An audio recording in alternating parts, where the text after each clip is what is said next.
going on, football fans? Welcome to a special Inside the Hashes exclusive Senior Bowl coverage. I'm Paul Papa Gordon Camargo, and I'm joined in this living room on this chair with three football experts right here on this couch. As you can see, I got LaMarcus Bailey over here on the far right. I got Jack Brad over in the middle, and Mr. Christopher Thomas of the Running Back Podcast here on the left. What's up, you guys? What's going on, everybody? Going good, bro. Nice to be here.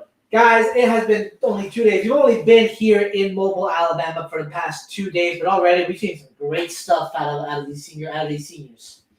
Definitely true. I 100% agree with that. It's also been just a great time all together. Absolutely. Yeah, just sitting watching football. It's a great time. I mean, my love for college football really started with Southern Cal with Reggie Bush, and the fact now that this is my first Senior Bowl and able to see these kids, perform their dreams live is actually something that's still hasn't really settled in yet. I completely agree with that. For those of you that don't know, myself, Jack, and Chris, this is our first time here with Inside the Hashes here in Mobile, Alabama. And Marcus, this is your second time. Yeah, so this is my second year in Mobile, Alabama. I'm glad to be here again, and it's been a wonderful experience like last year. And, just here, I'm accepting all the things that are different, but, still working with them. During COVID, obviously, things are a little bit more virtual, less in your face, personal, but, it's still a great experience, and we're still able to, get some great coverage for sure. Absolutely. And the way that COVID regulations have been made, it's kept the players safe, it's kept the media safe as best as it can, even scouts too. But, you do kind of miss that personal interaction. Would you say? I know that there are having stories. Actually, Jack and Chris and I went to the Draft Picks bar down in downtown Mobile the other night. Yeah. And we heard all these stories about interacting with scouts, overhearing conversations, meeting the big players in the industry, especially. Mm-hmm. What was your experience like last year compared to how it is this year? So the major thing is, as far as getting the access to the players, we were still able to see the players today. After practice and interview them, but as far as the close quarters contact, we're not able to necessarily be around the players during the fan events, which got postponed due to COVID, obviously. So, honestly, that's just been the major difference: the cancellation of the fan events, and interviews aren't as close. But other than that, man, it's still been a great experience for sure. We still did get to see a couple fans come into the stadium. I think yesterday and today. I didn't see a lot of fans out today, but yesterday there were a few Alabama fans coming out in droves to see the big attraction of this week's event. It was Devontae Smith, it was Najee Harris, and it was Mac Jones. One didn't make an appearance, another made one appearance, and then one of them made both appearances, to say the least. And guys, we may not have seen him here today, but if I want to go around the table sort of thing here. Evaluation on Devontae Smith for this draft class, man. Is he our best receiver in the class? Is he someone that is worthy of a top 3 pick, or is that more a Jamar Chase, Des Fitzpatrick? Where does Devontae Smith rank on your list? I'll go LaMarcus first, then Jack, then Chris. So Devontae Smith is definitely hands down one of the top athletes in this draft. Surely one of the top players at the Senior Bowl, even though he's not playing. But one thing I will say, my player that I've been watching very closely, Des Fitzpatrick, great athlete, receiver out of Louisville, and he's been a very standout guy for me. He's been one of the guys that have actually, made some plays today. Really good off the ball. He's a big guy, but he has a lot of speed. So, yeah, Devonta Smith. To sum it up, he's really good. That's the best way to put it. It depends on the team if a wide receiver is worth a top 5 pick. But to me, yeah, if you were going to pick one, Jamar Chase, Devonta Smith, you're not going to go wrong with either one of those. Chris Richard, one viewer said that he's actually wide receiver 2 in this draft. So it might be the case. It's actually one of our own guys, Jacob Copen, is Inside the Hashes scout. What's up, Jacob? So if he's saying he's wide receiver 2 is Devontae Smith, who would wide receiver 1 be in place? It would obviously have to be Jamar Chase, who opted out of LSU this year. I like Devontae Smith too, but me and LaMarcus broke it down perfectly that his size right now, it wouldn't be durable right now, especially for a rookie year. Guys like Jalen Ramsey and other top corners be able to get a lot more physical than what he is normally accustomed to, even though playing in the SEC. Jamar Chase is a lot more physical. He's a lot more built. So those two guys are definitely going to go in the top 10. But if I had my pick, I'd pick Jamar Chase first. Devontae Smith is a really great guy, really good body control, real good catch radius, and the way to be able to contort his body to make those catches is something you definitely want to hedge your bets on. The opt-out players really make it difficult to establish true talent here in the draft. But I will say that one interesting player we weren't able to see in this year's Senior Bowl because he left because of injury was Florida quarterback Kyle Trask, Heisman Trophy candidate. I think came fourth in the voting or third. I think it was. Even if we weren't able to see him, you guys, what would you wanted to see out of Cal today? I'll go Chris first, then LaMarcus, then Jack. Honestly, just judging from what I've seen with the quarterback so far, just somebody who can legitimately throw outside the numbers. We're going to talk more about that later, but so far from what I'm seeing from a lot of these quarterbacks from the Senior Bowl, I mean, none of these guys have nothing to write home though. So I really want to see him, how he operates, better on tempo. How is he good with, hitting guys in significant coverages outside the numbers? Is he good in RPO? Is he good under center? A bunch of those little things that definitely all factor into being an NFL quarterback. Just stop the contrasting for a second because I'll ask LaMarcus this. Jacob actually says that Jalen Waddle, which is the number one receiver in this draft. Your take on that? I see where someone could say that, maybe a 2019 Jalen Waddle pre-injury. Right now, I think the biggest thing about Jalen is that he still has a lot to show scouts. He has to be able to stop limping. In that the last game he limped a lot. People were able to see that. And as far as his health is a concern, that's one of the major things that hinders him. I wouldn't say that he's a complete receiver either. We just haven't seen enough body of work for that. But I definitely think he's a great athlete. But I would not put him over Devontae Smith or Jamar Chase. Yeah, just to kind of piggyback off that real quick. I mean, Jalen Waddle, especially with the combine hurting him, and you're gonna have to have regional medicals. You're not gonna be able to have hands-on like a medical staff in Indianapolis looking at this guy, seeing what his injury is. So that's gonna be kind of a difficult thing for him to overcome, especially with this crazy offseason that we're having. And the last thing people saw, recency bias is a thing in scouting. He's hurt. That's what people know. People know that he's hurt, so that's gonna hurt him definitely in the draft. It's definitely a stacked class to say the least. Smith, Amon-Ra, Waddle, Jamar Chase. Excuse me. Even Rodgers. It's definitely a stacked class that we're going to be dealing with here in terms of wide receiver talent and quarterback talent, which we'll be able to break down in just a bit. But right now, before we move on to our next segment, guys, anyone else just from the eye test that really impressed you the past 2 days, Marcus? Honorable mention, I just want to give a shout out to Austin Watkins, UAB receiver.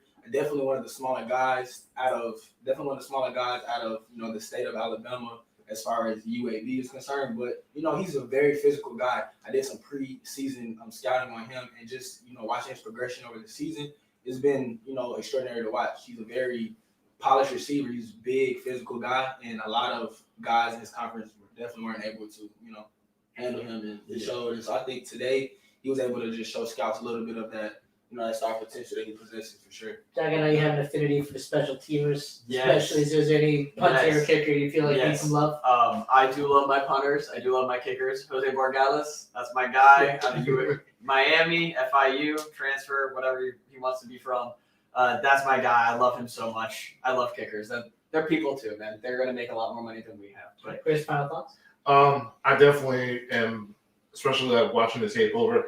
Grambling State offensive lineman David Moore. When I saw, the tape of, Carlos Basham pretty much having his way with a lot of offensive linemen, along with Jonathan Cooper from Ohio State, David Moore was definitely be able to, hold his own on one-on-one blocking against him. HBCU represents here in Mobile, Alabama, and we're going to be breaking that down right about now as we enter our first segment of the day, which is Film Room Breakdown. Each one of our football experts here have picked one play from one player that they saw either today or yesterday that they believe really highlights the talent, skills, and ability of the players that they believe will be considered in high regard for the 2021 NFL Draft. And up first, we have our resident scout expert here, Mr. Jack Rapp, taking the stage.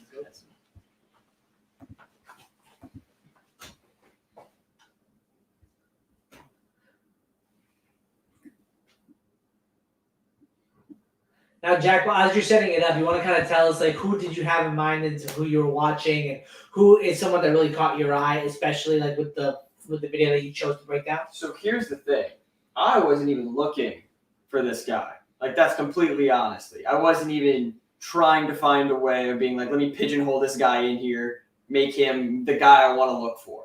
Michael Carter, this running back right here, he just showed up today. It was something I didn't expect, something I don't think a lot of people expected. So in this play, kind of simple, but it means a lot in the grand scheme of things as him as a player.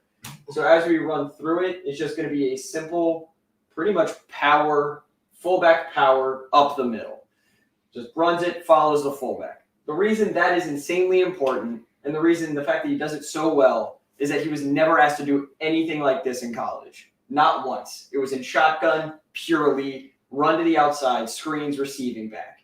So the fact that he is willing to do this and be a complete player and willing to follow his blocks, take on a linebacker who's a safety, pretty much coming into the box, take him on and be happy with it, that's something that I was thoroughly impressed with today, and that's something that I really enjoyed about him. You know, down in UNC, he was partnered with Williams, who was much more considered the power back of the two while their time down in Chapel Hill. I will say that to see Carter try to exploit that he can take the physicality of the position, that he can play power, especially given that he's much more of a receiving speed back, is something that scouts are going to be looking for. Do you think he's going to be a first-round pick, like maybe borderline second-rounder early? Carter? Yeah. I would definitely say he would be a good second-round pick, but I wouldn't assume that a lot of teams would value the running back position as much as like a second rounder just for a rotational receiving back. He could develop into something great. He could be the Alvin Kamara to the team, but who knows? Chris, what do you think from what you saw, just from a simple power play down the middle? I think that's really. I've definitely been really impressed with Michael Carter, especially over these last few days, especially in the power sets, but also more importantly in the one-on-one drills, where he's definitely getting passes out of the backfield. So he's been definitely getting some very good mismatches against some really top cover linebackers, and even the linebackers that aren't really good with coverage. He's been really getting good releases, running good routes, and he definitely killed one of the linebackers on a deep wheel route for a touchdown. Before we get to Chris's take on his player, LaMarcus, best fit for Michael Carter in terms of team needs. Team needs. All right, so if we're looking at a team who needs a young, willing to shifty running back, willing to go through the middle, right? He can do a lot of different things. Versatile guy. I would say, the Atlanta Falcons could definitely use a guy like him. He's a guy who can, definitely that since Devontae Freeman, Tevin Coleman, have been going out of Atlanta, they needed that, that running back position filled. And I think that Michael Carter could definitely be a guy who could fill a role like that. Hope, with hopes that he's a good run blocker. And so, Yeah. You're not just saying it because you're a Falcons fan, right? No, definitely not. But, No, I definitely agree with the fit. Todd Gurley, like as much as, him being the Russian champion was not too long ago, obviously he just doesn't have the same juice of you, especially with the knee injuries. And honestly, Brian Hill is definitely not yet every down back. So I feel like Michael Carter is definitely the perfect fit for what the Atlanta needs, especially with Archie Smith coming over from Tennessee and wanted to be a lot more run-centric. So that way it opens up, play action. If Julio Jones stayed, but, guys like Calvin Ridley, Hayden Hurst, and Russell Gage. who knows? Yeah. Well, this is a stacked running back class in and of itself. If you're really looking down into the numbers, you got two top 5, top 7 backs. You got Travis Etienne and Najee Harris competing for the top spot. But right now, we're going to move it on to our second breakdown of the day. That's going to bring Chris Thomas into the fold. All right. Sorry about that beginning. Directions. Let's see. So, Chris, you want to just kind of quickly break down to us who's your pick for your film breakdown? It's plain and simple. I never really. The one thing that I really loved growing up is wide receivers. I was a big T.O. fan. Chris Carter, Randy Moss, all those guys in particular. So the one thing that really, gauged my interest is definitely, these one-on-one drills with wide receivers and tight ends. So the one guy that's definitely impressed me is Ben Parker, who is the fullback from Michigan. So let me just make sure I got the. So what we're going to see here is that he's going to be lined up right here. It's a little cool feature. I'd be able to draw. Oh yeah, we kind of have like this cool little feature working that the Senior Bowl gave us permission to use. It's kind of like a little marker play where we can draw up plays that we want to highlight, routes that we think they're going to run. Chris, what do you think Ben Parker's running here? Okay, so you're rarely going to see fullbacks be able to run a concept like this. So it's going to be a shotgun look. Ian Brooks is definitely going to get the ball. He's going to run a wheel route, and then this wheel route is going to turn into a corner. The one thing that I really do like is that not only he's be able to finish the route, but he's also be able to catch the ball outside the numbers. So right here, puts the move. Oh, sorry, wrong play. But I do like his ability to run these routes. Let me see, actually find the right play. All right, this is definitely the play. Gets holed up, corner route outside the numbers. In college, that's 1 foot in bounds. That's incomplete.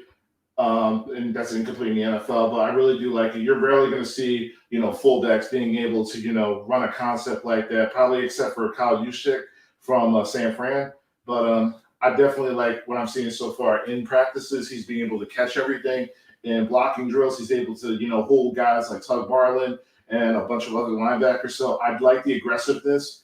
I like his ability to run these routes. He's going to be a definite option in the passing game. And fullbacks definitely need to make a comeback. I kind of miss the old days where, you have guys like Mike Allscott, like Leonard Weaver, and 49ers will still be able to keep that tradition alive, but it's only one guy. So I like what I saw so far from Ben Parker from Michigan. Even though I'm an Ohio State fan, I got to give credit when credit is due. Guys, I gotta admit, the fullback position is no longer the kind of position that is really warranted or desired by NFL teams, especially in a passing league here today. But, it can still be functional, just like with the 49ers, as Chris was mentioning. LaMarcus, your evaluation of fullbacks in the NFL now, is it still a necessity? It's a necessity as long as the NFL has to run the ball. As long as teams need to, get in there down and dirty with that 32 personnel, sometimes on the goal line, you always need a fullback. That's true. Honestly, though, with the versatility of running backs, there will be a time eventually where a fullback may not necessarily be necessary. You'll have 3 running backs, right? And one of them will be able to play fullback. So, you never know, but I think it could always be an addition depending on your offense. Jack, if you do a quick pro comparison and fit for Kyle Juszczyk, what would you kind of fit it in for him? So for Ben, he's 6'3", 250, right?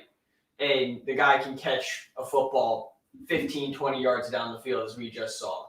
So that's positionless football, and that's where the NFL's headed.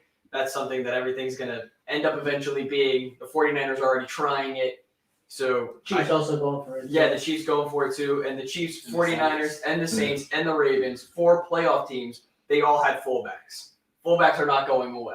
Yeah. They're going to be there for a while. Teams like to run the ball. Teams like a guy who can also catch the ball to make a 53-man roster. Even a team like the Tennessee Titans last year during the conference championship game, you have a 6'3", 250-pound guy like Derrick Henry, even still gets a lead blocker as a fullback in the backfield. Real quick, best team fits that Harper could go to if he gets drafted at all. Fullbacks don't usually find themselves as a pick these days.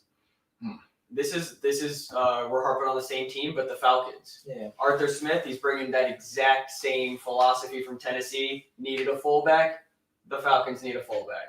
I know that's kind of a cop-out answer. We already talked about him. I would actually give it to the Rams, especially over on the west side, because we know how reliant the Sean McVay system is on play action and on a good running game to boot with it. So having an extra blocker plus a versatile option in the passing game to come out of the backfield would benefit that offense so much greatly. Or another option, probably the Pittsburgh Steelers. The Pittsburgh Steelers offensive line, it's really good in pass protection, not that strong in the run. So getting a guy who's able to, be an extra blocker in the backfield to help open up that game, whether it's still James Conner or they bring somebody in via the draft, will definitely help that run game because they need somebody and they need to take, a lot more pressure with Ben Roethlisberger throwing off the football. Marcus, any fits that you want to mention? I would think a team like The Steelers. I'll run right fullback. That's the first thing that will come on. Steelers really actually, fullback, right? the Steelers really pulled away from the power game, especially this year, relied solely on like a quick passing scheme. To try Yeah, to it just replicate didn't feel like Steeler football that I It grew up wasn't. with. So Ben Yeah. Harper might be the best fit down in the Steel City. You guys, we're moving on to our final film breakdown of the game for day for LaMarcus Bailey. Let's see what he has cooking for us right now.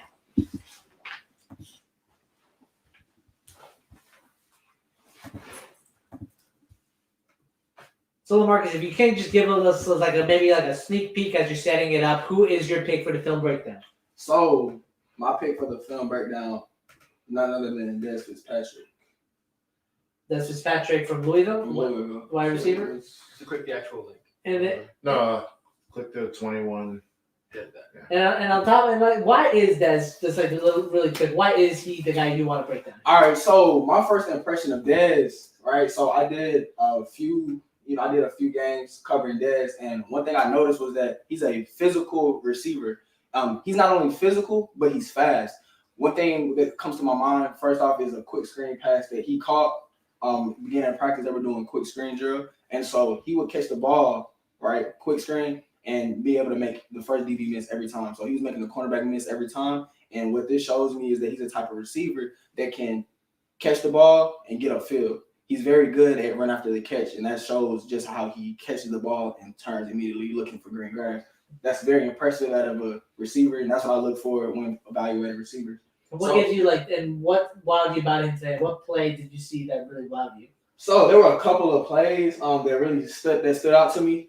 One thing I really noticed was his red zone. So in the red zone, he had a couple of great catches. He had a couple of great catches in the red zone. It was a touchdown in particular that I noticed. So that's basically what I'm going to show you guys today.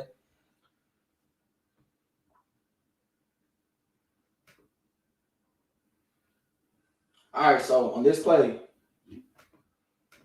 we have Fitzpatrick lined up against Oregon cornerback Thomas. All right. Thomas Graham Jr. Thomas Graham Jr. Great athlete, great cornerback. And so this is what really, made him even more impressive. So Dez makes him miss initially off the line. So I'll put the second view up. So he shoots shoots his hands. He's quickly able to shed his hands quickly. He's able to get that handoff, which is a great sign for a receiver. He has active hands. He doesn't let a DB get in his chest. This is going to be a great ability against DBs such as Jalen Ramsey. So get his hand off, separation, that's a win. Mm-hmm. As soon as you see his hand down and you see Thomas Graham's feet still square, and he's already headed up 6 with that play. High punch the ball. So it gets a little closer right here. So even though Thomas Graham is patient, right, he gives him that quick shoot. Dez Fitzpatrick is able to get going fast. Hand down, go. It's a touchdown every time. In the NFL, if a DB does this, it's a touchdown every time. Quarterback just has to exploit it, see it. It's 6 every time. And so Dez Fitzpatrick as a receiver, he'll be a great red zone target. Although he's a big physical receiver and a red zone target, I still think his first step can allow him to create separation in any part of the field. He can be used on any part of the field.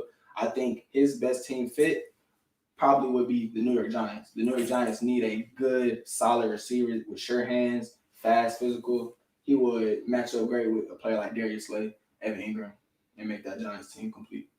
And Fitzpatrick, in the last 4 years when he was playing down in Louisville for the Cardinals, had the benefit of playing with current, soon not to be anymore league MVP Lamar Jackson for 2 years, and was able to get a good production out of him. The next 2 years, I'm not really sure who his last maybe 1 or 2 quarterbacks were, but he was still a productive receiver nonetheless for the Cardinals. Jack, pro comparisons for Dez Fitzpatrick. Name any big time, just big physical wide receiver. First one that comes to mind, Allen Robinson, a guy that can get separation off the line with his hands, likes contact, wants contact, because that's how he wins. So I feel like Allen Robinson probably the best pro comp for me. What would you, Chris? I kind of agree with LaMarcus' point about the Giants being a perfect fit because Daniel Jones definitely needs more targets. Slayton and Shepard have definitely been ailing with injuries. Evan Ingram has been consistent. So I like the fit of Des Fitzpatrick definitely going. Another option is also in the division, the Washington football team, because Terry McLaurin, he's the only option that they really have. Logan Thompson's come on, but we're not sure if that's a one-hit wonder. So they're going to need somebody who's going to alleviate, all that coverage and like all that attention away from Terry McLaurin. I feel like Des Fitzpatrick might fit the bill on that. Sorry, now LaMarcus, I know you were breaking down his strengths and what he brings to the game, but what are some areas that Des needs to work on to make it into the next level?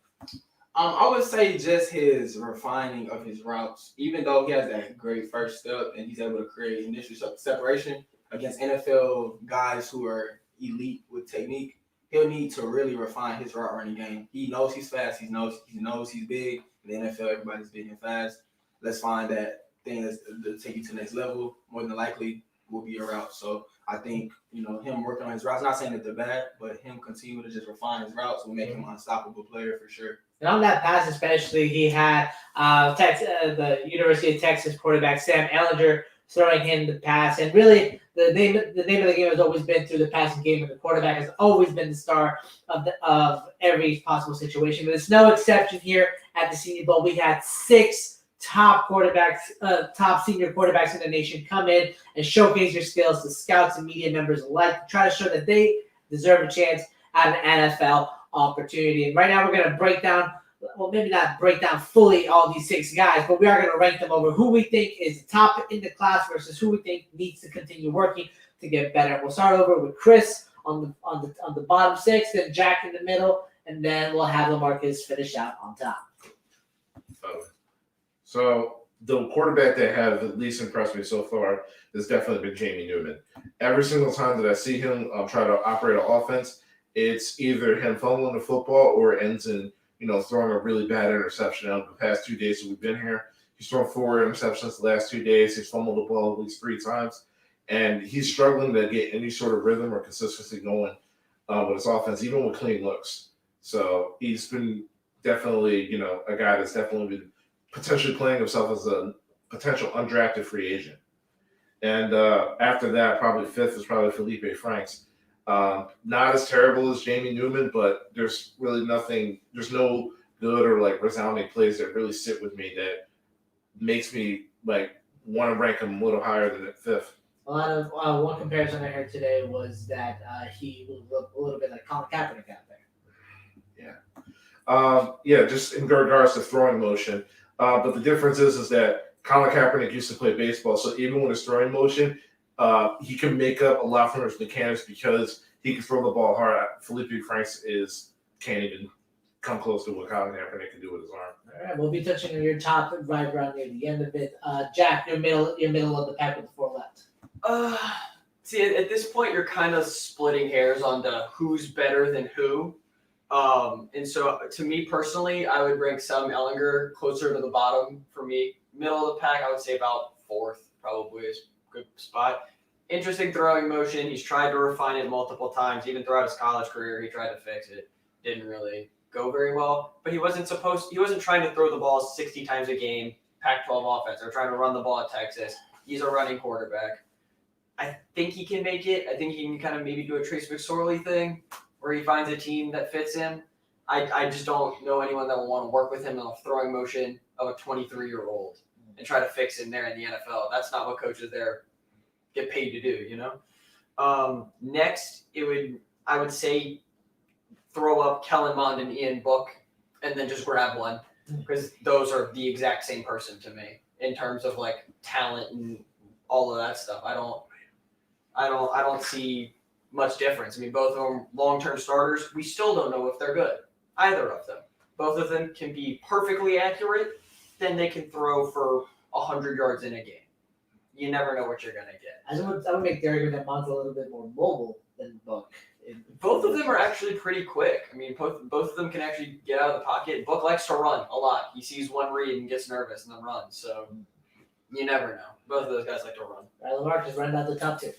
All right, so top 2. I mean, I guess everybody was waiting for me to say this, but I guess you got to go with Mac Jones. Like Jack was saying, it's a toss up between all of them. They call me the QB hater because at the end of the day, I look at quarterbacks, I try to give them that fair evaluation. In this draft class, in this Senior Bowl class, however, just no one impresses me. Mac Jones not very mobile. Him getting injured even hindered him a little bit even more. So it's kind of like watching the guys just not mess up is really what we're doing at this point. So it's kind of difficult to truly evaluate. What I will say is I love how Kellen Mond moves in the pocket. Like that's very. Now in today's NFL, you have to have a guy who's willing to move, willing to get out of the pocket. You have athletes that are able to make plays now. All right, you have DeVonta Smith. I can get out the pocket if I'm a quarterback and throw it to a playmaker. I have to be able to at least do that. It gets to that point. A guy like Mac Jones, he'll struggle to, especially with injury, he'll struggle to get open and make D linemen miss that are just as athletic, if not way more athletic than he is. So I think with a guy like Mac Jones, even though people want him to be the best guy in this class, I can't really see it. Ian Book was decent. I saw him make a couple of good throws. He moves out of the pocket better than Mac Jones, I would say that. Mm-hmm. Absolutely. But beyond that, got to keep calling me the QB hater because the best quarterback in this draft class is not at this year. Yeah, and two things about Mac Jones. The one thing I do like about him, two things. Number one, I feel like he's a lot better when the pace is quickening, like a much better, like higher tempo offense. And number two, I like the fact that he's able to, navigate a pocket. He's not going to have, a clean pocket all the time in the NFL as opposed to Alabama, because Alabama just have the bigger and better, stronger offensive line than everybody else out of the country, especially in the SEC. So Mac Jones is definitely going to be dependent upon what situation he falls. If he gets picked like in the top 10 and they're asking him to, be the face of the franchise as opposed to what he was in Alabama, with the top tier weapons, with a strong offensive line and a strong game plan.